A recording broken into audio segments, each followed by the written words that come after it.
Well guys, it's 8 o'clock Monday morning, breakfast, and it's a beautiful one, nice and clear. Very slight frost today. It wasn't a crunchy frost, it was just a little bit on the cars, nowhere else. Spent the last half hour struggling to get the fire burning. In my hubris I thought I could get a little open fire today, but of course everything around me is damp, and I mean everything. And I'm reluctant to chop down a large tree because it's not nice for the tree and it's not nice for the woods. I think some of you know my philosophy on that. Most of the found wood is quite damp even right through because it's mostly thumb sized. But I'm persevering. Anyway, I'm going to cook my breakfast and I'll be back with a little bit of an addendum on last week's knife and saw, and a bit on the axe and the bow saw or buck saw, and I shall see you guys in a minute, maybe a tale or two. Oh, and not forgetting my companion as usual on these Monday morning jaunts, my little dog Alf the Wonderhound. For those who are interested, he's a rescue dog, and he had been used for the obscene sport of badger baiting. He's a very placid, calm dog. He's only ever barked twice since we've had him. He gets on very well with the brownies. He doesn't nip, bite or anything like that. In fact, he's quite a subservient little doggy. Very rough as a border terrier. He's quite scruffy. This is about as neat as he ever gets. And he's just a wonderful companion. That's it. He does have a propensity to chase cats and squirrels. We've not seen him with a fox yet.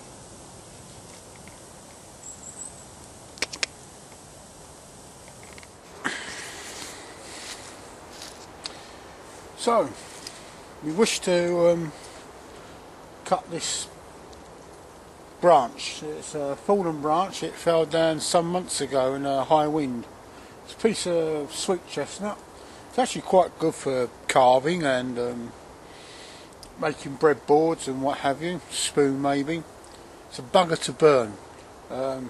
Actually it chucks out quite a nice bit of heat, but the trouble is it spits well, so it's a bit of a pain. Right, as you notice on there, teeth. On this one, teeth. If you rake it across your hand like that, you'll make a really nasty wound. So we come to actually cutting a piece of wood. Now I've seen many people, they bring the saw down like that and they're cutting. Now you've got the saw to the left, to the right of your thumb, and you're cutting away and it jumps. And invariably it's going to jump that way. So you're busy cutting away. I'll turn this upside down so I don't cut. So you're busy cutting away, it jumps straight onto your hand. You get a nasty tear up there. So when you're cutting using this, your hand goes that side, the saw goes that side. Then you proceed to cut. Put this away. The same goes with this, and more so with this. If you're cutting, you never put your hand there. What you do is you put your hand through the frame, like so, and you start putting and pushing.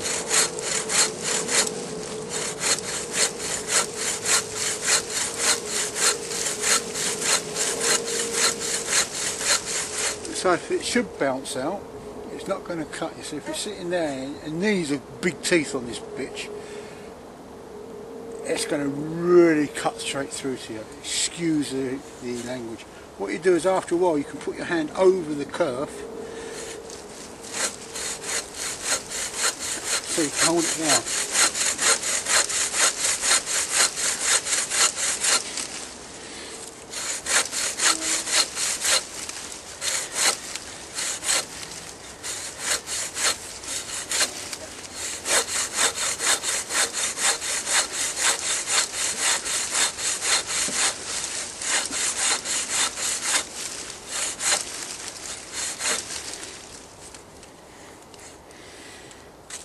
I'm about halfway through now, so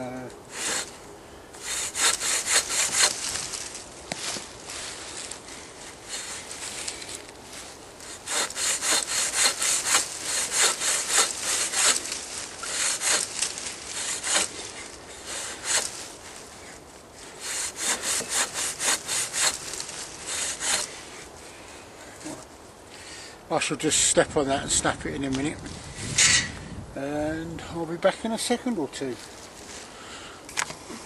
Here I've started to buck the same bit of wood. Actually, it's near the cut.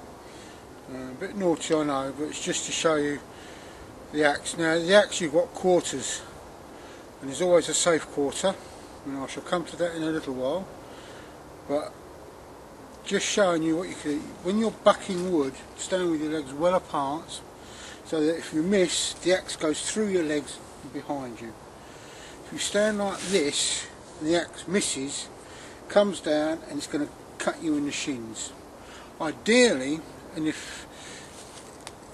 ideally in many cases, what you should do is bend down, and so that the axe, if you miss, the axe will bury itself into the ground. So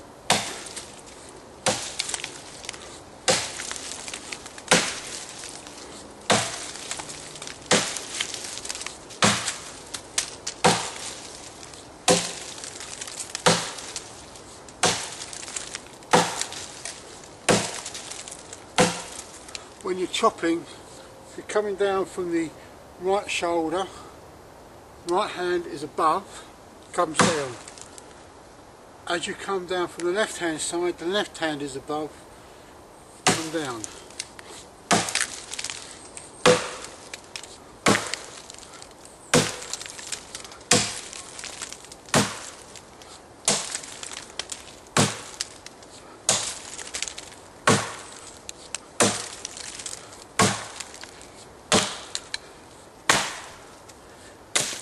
There we go. Well and truly bucked, not the other one. Great tool.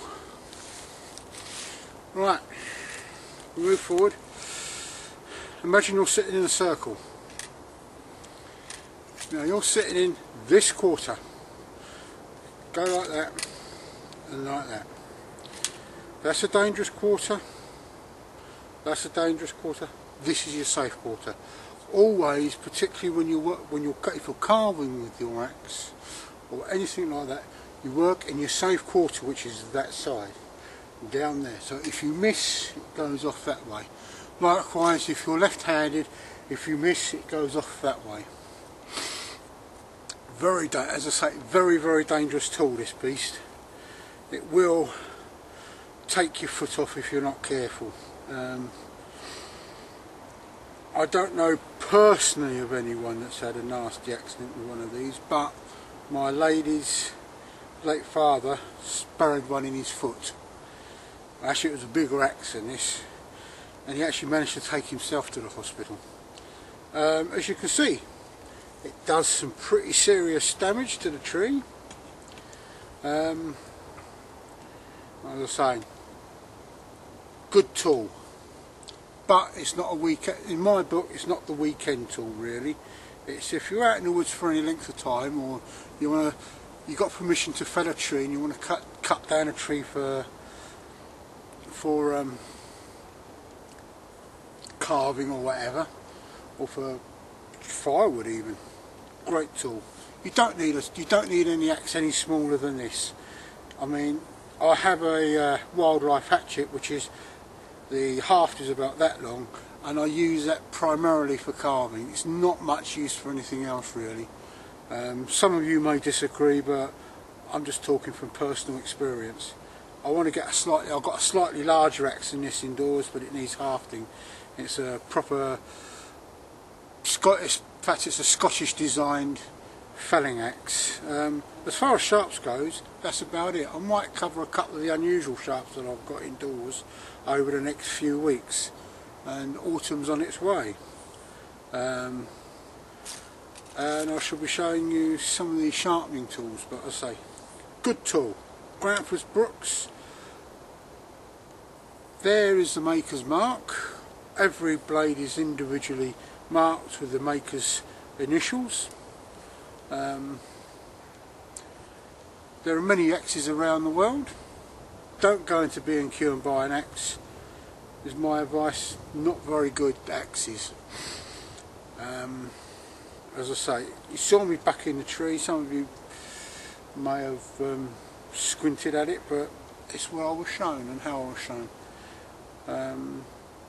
I like this tool, it's a really good tool. Anyway, TTFN till cup of cocoa, folks. I've had my chicken, which cooked really nice. They were chicken wings and I just banged them in the embers of the fire. Next time I'm going to get some wet newspaper and use that to wrap them up in, so I ain't got to chew so much ash. I abhor the use of tin foil because invariably many of those that use it tend to leave it behind and it doesn't rot down that quick. Anyway, I hope you enjoyed that little bit on the axe and the bow saw and the knife. You can split wood quite well with axe as well. You can batten wood, being as it's thicker. It's great. If anybody wishes to use the axe in a woodland sitting and you've never had any personal one-to-one or tuition within a course, I would advise it. If you don't do it, you open yourself up to a lot of mistakes. When it gets dark, when you get tired, put the axe, put the knife away, because the fairies within the woods come out, and these are pretty nasty fairies, these ones. They're the axe and knife fairy, and what they do is they catch the ones that are tired or working in the dark, and they will bite your fingers and it makes a bloody mess. I have nicked myself once or twice using the axe, and of course using a knife. If you never cut yourself with a knife or an axe, I can honestly say that you've never actually used one. It's eventually you will nick yourself on the blade somehow, whether sharpening it, and sometimes it's the little nicks that hurt. Well, a tale. Now here's an unusual story, and it's actually based on historical fact. Not far from here, if you Google it and look around the Rochester area in Kent, there's some marshes and there's a nature reserve, and at the edge of the River Medway on the nature reserve there's a very unusual war memorial. Now, we mostly think of war memorials as dealing with primarily the First and Second World Wars. We've got one or two that go back as far as the Crimea War, but this goes back a long way, back to pre-Saxon times, when this land was occupied by the Celts, and it was there to mark the battle between Vespasian, a Roman leader, and Caractacus, a local warlord, and it's stuck on the bend of a river. I mean, I found it quite unusual. And what happened was, you know, Caractacus was on one side of the river, as story has it, as legend has it, and Vespasian was on the other. Now, the Roman army did a very canny thing. When they were recruiting people, they tended to recruit from the local area, and sometimes they would move them to another country, sometimes they would keep them local. And what Caractacus did, or what Vespasian did I should say, was use locals who knew the area quite well. They swung across the Medway and attacked Caractacus, and we lost. And incidentally, when talking about the Romans, when they first came to this country, we actually gave them a merry old time, as legend has it. It's always been a bit of a damp country, so you can imagine your Roman legionnaire coming up from sunny Italy and your postings here in the UK. It's bloody frosty in the winter and wet in the summer. Well, it hasn't been this wet last year, but... And they had, the Celts, I'm actually from Saxon stock, but the Celts gave them a merry old dance, and basically went home, and it was many years later that the Romans decided to come back and colonise. As I say, that's a very unusual war memorial, and it's good. If anybody lives in Kent that watches these, it's worth seeking out. It's not much to look at, but you can just sort of, if you close your eyes, take a look at the surroundings, take out the modern buildings and what have you, and just think about that as being flat marshland.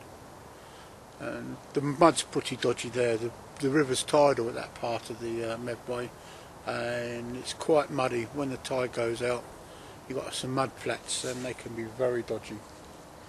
That's how I whittled on enough. I'm slowly sorting out some stories to tell you. I enjoy storytelling. I've got some projects planned.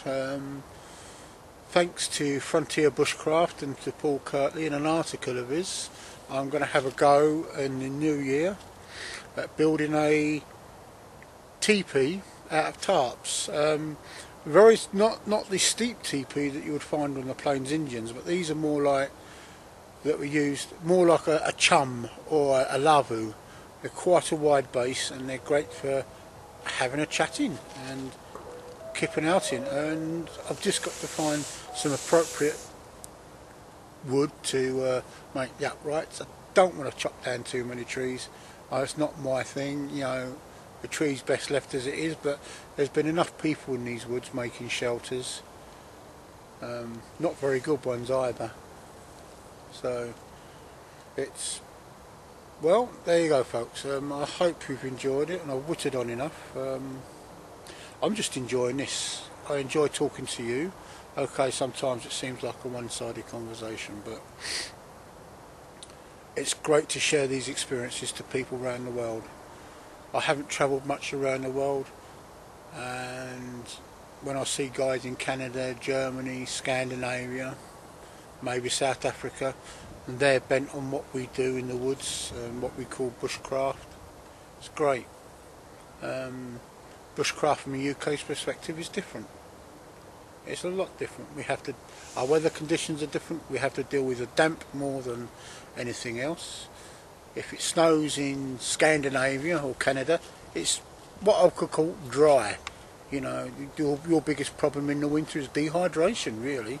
Our biggest problem in the winter is keeping the bone-chilling damp out.